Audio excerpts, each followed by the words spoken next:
Good morning students, how are you?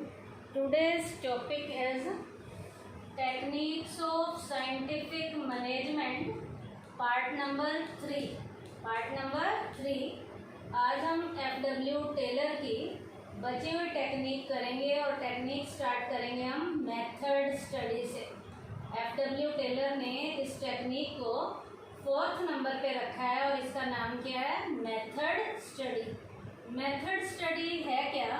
इसका meaning क्या है? It refers to identifying the most suitable way to do a particular activity. बेटा किसी भी काम को करने के लिए एक सबसे बढ़िया जो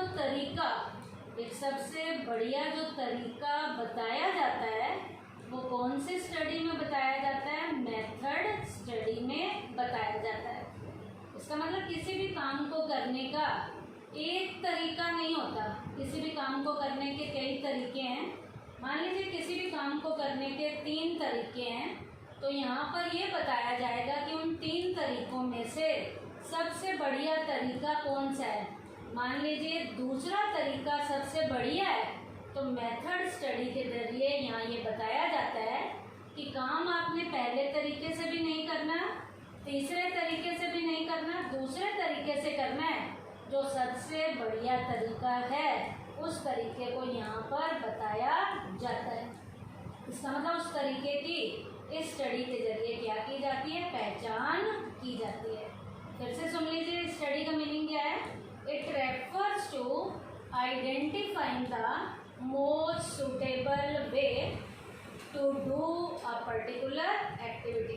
एक पर्टिकुलर एक्टिविटी को करने का सबसे बढ़िया सुटेबल वाला जो तरीका है यहाँ पर बताया जाता है।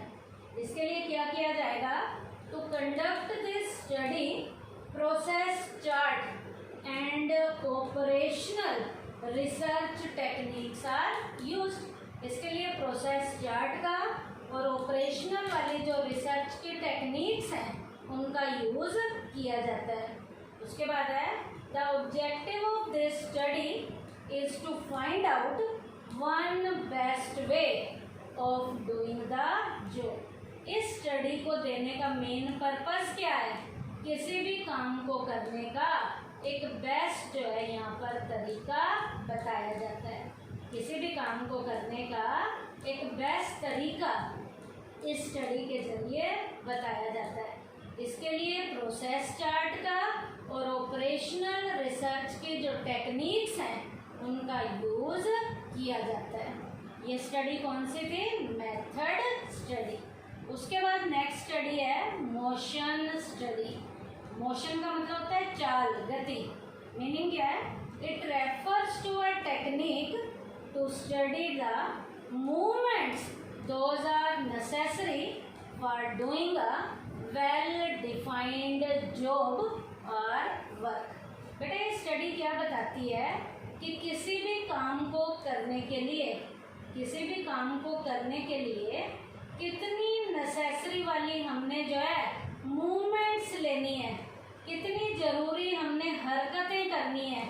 तो ये हरकतों के ऊपर निगरानी रखेगा कि हमारे मूवमेंट्स नेसेसरी वाले थे या अननेसेसरी वाले थे। The movie camera is use to conduct this study. इस स्टडी के लिए मूविंग वाले कैमराज लगाए जाते हैं ताकि हमारी मूवमेंट्स को, हमारी हरकतों को नोट किया जा सके। The main objective of this study is to eliminate the unnecessary motions. Motion study का मेन ऑब्जेक्टिव क्या है? मेन ऑब्जेक्टिव क्या है इस स्टडी का? कि फालतू की जो हमारी हरकतें हो रही हैं इस स्टडी के जरिए हमारी जो फालतू की हरकतें हैं वो धीरे धीरे से कम होनी शुरू हो जाएगी। यहाँ पर भी एक एग्जाम्पल है। During an experiment it was found that while laying a brick, a mason was conducting 18 different activities।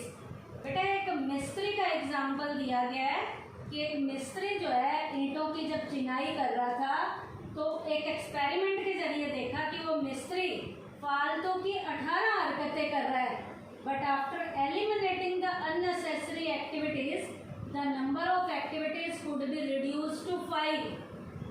जब ऐसा किया गया, कैमरास वगैरह लगाए गए और उसे बताया गया, तो 18 हरकतों से कम होकर उसकी हरकतें 5 पर भी आ गई, and in certain cases even down to 2 activities.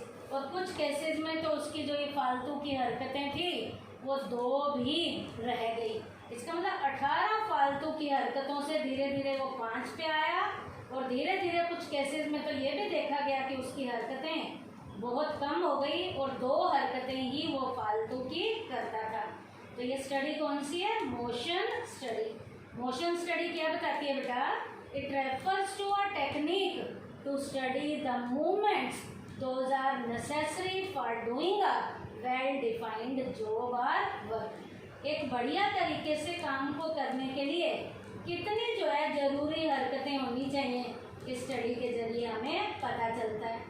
इसके लिए बेटा मूविंग वाले जो कैमराज हैं वो यूनिट में यूज में लाए जाते हैं ताकि एलिमिनेट की जा सके, खत्म की जा सके कौन सी हरकतें? अननेसेसरी वाली जो हमारी हरकतें हैं, उन हरकतों को काबू किया जा सके।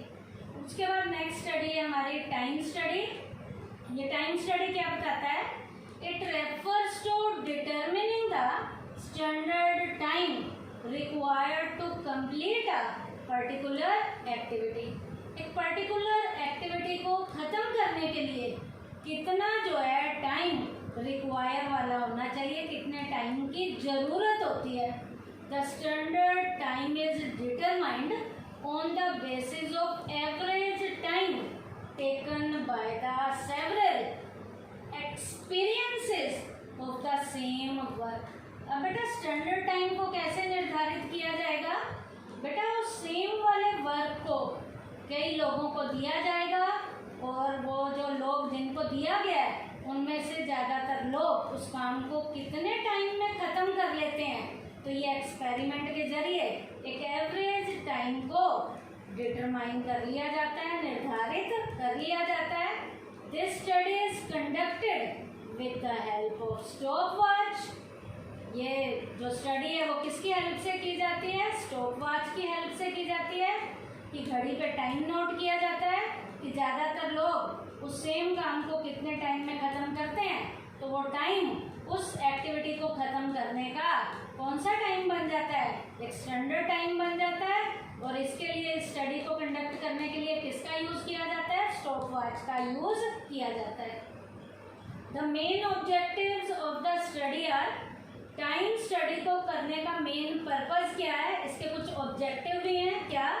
To get the estimated figure of labour cost, ताकि बेटा लेबर कॉस्ट की एस्टिमेटेड लेवल की फिगर को नोट किया जा सके, उसका अनुमान लगाया जा सके। To determine the number of required workers, कितने लोगों की एट ए टाइम हमें ज़रूरत पड़ेगी उसका भी निर्धारण किया जा सके। To decide about the suitable incentive plan, उनके लिए सुटेबल वाले बढ़िया वाले इंसेंटिव प्लान को भी डिसाइड किया जा सके। तो इन 3 पर्पसेस को सॉल्व किया जाता है कौन से स्टडी से? टाइम की स्टडी से। टाइम स्टडी क्या बताता है? It refers to determining the standard time required to complete a particular activity. एक पर्टिकुलर लेवल की एक्टिविटी को कंप्लीट करने के लिए कितने स्टैंडर्ड टाइम की ज़रूरत होती है, ये टाइम स्टडी के जरिए डिटरमाइंड किया जाता है। इसके लिए क्या किया जाता है बेटा? एक एवरेज स्टैंडर्ड टाइम को नोट किया जाता है। इसके लिए स्टॉप वॉच का यूज़ किया जाएगा। इस स्टडी के जो ऑब्जेक्टिव हैं वो 3 हैं। क्या क्या? To get the estimated figure of labour cost, to determine the number of required workers, to decide about the suitable incentive plan. तो ये स्टडी हमारी कौन सी थी? 6th नंबर की स्टडी थी, जिसका नाम क्या है? Time study. उसके बाद है बेटा फटीग स्टडी, इसे 7th नंबर पे डाला गया है। फटीग स्टडी क्या है? थकावट अध्ययन। हम थक जाते हैं तो बीच में कुछ रेस्ट मिलना चाहिए हमें, है क्या ये study? It refers to determining the duration and frequency of rest intervals to complete a particular job. एक पर्टिकुलर लेवल के काम को कंप्लीट करने के लिए, एक पर्टिकुलर लेवल के काम को कंप्लीट करने के लिए बेटा हम काम को किस फ्रीक्वेंसी से करते हैं, कैसे हम उसे ड्यूरेशन में डिवाइड करते हैं। इसके लिए जब हम काम करते हैं तो काम करने के बाद जब हम थक गए हैं तो बीच में हमें क्या मिलना चाहिए? रेस्ट मिलना चाहिए। तो ये रेस्ट का निर्धारण करता है, और रेस्ट का निर्धारण भी शुरू में रेस्ट नहीं, कुछ काम करने के बाद, कुछ घंटे काम करने के बाद, कुछ काम को कंप्लीट करने के बाद जब हम थक गए हैं तब हमें रेस्ट मिलना चाहिए। तो ये रेस्ट देने वाली स्टडी है जब हम काम करके क्या हो जाते हैं? थक जाते हैं। The rest refreshes the worker. अब बेटा थके हुए इंसान को रेस्ट जब मिल जाता है तो वो रिफ्रेश हो जाता है, उसमें दोबारा से जान आ जाती है और वो काम को दोबारा से अच्छे से करना शुरू कर देता है। They work again with their full capacity. अब उसे रेस्ट मिल गया, अब वो रिफ्रेश हो गया, अब वो काम दोबारा अपनी फुल कैपेसिटी से करना शुरू कर देगा। The main objective of this study is to mention the efficiency level of worker या maintain the efficiency level of workers. अब बेटा ये स्टडी हमें क्या बताती है? वर्कर के एफिशिएंसी लेवल को मेंटेन करने में, या उसे कैसे मेंशन किया जा सकता है, उसे कैसे जो है बताया जा सकता है, या उसके उस एफिशिएंसी के लेवल को हमने अब इंक्रीज करना है, तो इंक्रीज करने में भी ये स्टडी हमारी क्या करती है? हेल्प करती है। क्या है ये study? It refers to determining the duration and frequency of rest interval to complete a particular job. एक पर्टिकुलर लेवल का काम करने के बाद जब इंसान थक जाता है तो उसे रेस्ट मिलना चाहिए। The rest refreshes the worker. Rest से उसकी रिफ्रेशमेंट आ जाती है। They work again with their full capacity, जिससे वो काम दोबारा से फुर्ती से करना शुरू कर देता है। The main objective of this study is to maintain the efficiency level of worker. इस स्टडी को देने का मेन पर्पज ही वर्कर की एफिशिएंसी के लेवल को इंक्रीज करना है, मेंटेन करना है, बढ़ाना है। इसके लिए भी एग्जांपल दिया जा सकता है यहाँ पर कि उसकी एफिशिएंसी कैसे बढ़ेगी और क्या क्या किया जा रहा है इसके जरिए।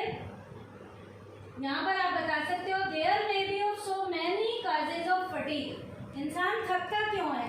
थकता क्यों है कि जब वो काम करके बहुत ज़्यादा बिल्कुल फेडअप हो जाता है। Such as long working hours, काम करने के घंटे उसके बड़े हैं। पुअर वर्किंग कंडीशन, काम करने की घटिया कंडीशन है, उसे उन कंडीशन में मज़ा ही नहीं आ रहा है। उसके बाद है अनसुटेबल वर्क, काम उसके अकॉर्डिंग नहीं है। Unhappy relation with the boss, boss के साथ उसके घटिया रिलेशन है। ऐसे कारणों में इंसान को थकावट महसूस होती है। अब वो इंसान थका हुआ है तो बीच में रेस्ट दे दो ताकि उसकी कैपेसिटी जो है दोबारा से इंक्रीज हो सके, वो रिफ्रेश हो सके। तो इस स्टडी का नाम क्या था? Fatigue study. तो आज के टॉपिक में हमने क्या किया बेटा? टेक्निक्स ऑफ साइंटिफिक मैनेजमेंट के पार्ट 3 में हमने बेटा 4 स्टडीज की हैं। पहली मेथड स्टडी, उसके बाद मोशन स्टडी, उसके बाद टाइम स्टडी, और लास्ट हमने यहाँ पर की है 7th नंबर की स्टडी जिसका नाम है फटीग स्टडी। थैंक यू बेटा।